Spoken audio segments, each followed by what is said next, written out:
Landing a Scrum job requires having a resume that shows off all the necessary qualifications. Here's the most important information your resume will need. Sell yourself. One of the key parts of the Scrum Master's job description is motivating your team. You need to make sure that work gets done. Motivating your potential employer to hire you is effectively a trial of this. Think of all the awesome qualities that have led you to try to get a Scrum job. Have you taken any training courses? What previous experience do you have in agile development? Big yourself up. Remember, you're awesome, and you deserve this job. Show the hiring managers exactly why you'd be a good fit.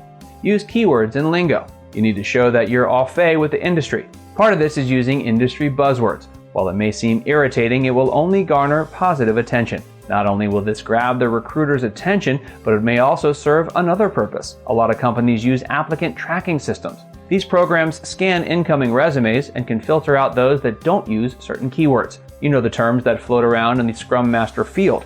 Talk about agile development and use terms that you'd find on company websites. This will help you get your foot in the door. Visual appearance and formatting. Aesthetics might not be the first thing that comes to mind when drawing up your resume for Scrum jobs. Sure, it isn't the most important thing, but it shouldn't be way down on your list of priorities. Use a standard font with good spacing between paragraphs and segments. Consider using a template from your office software if there are any restrained ones. Strike the balance between it being staid and flashy. You want it to look professional. No clip art, sure, but it should look more interesting than a utility bill.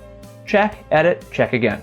Nothing looks worse on a resume than poor grammar or spelling. You're applying for a professional level job, and part of being a professional is solid grammar. This is particularly important for finding a Scrum job. You need to be good at communicating with colleagues, both verbally and in writing. Run it through a tool like Grammarly in addition to your spell checker. Read it and reread it, edit and re-edit until you're happy that there are no mistakes in your resume. Never send in a resume without proofreading it. Follow these rules on your resume for Scrum jobs and you'll be in with a good chance of getting the job. Nailing your resume is just one step on this journey. If you want to get a Scrum job but aren't sure how, then consider our training courses. Got a question about our courses or enrolling? Get in touch with us.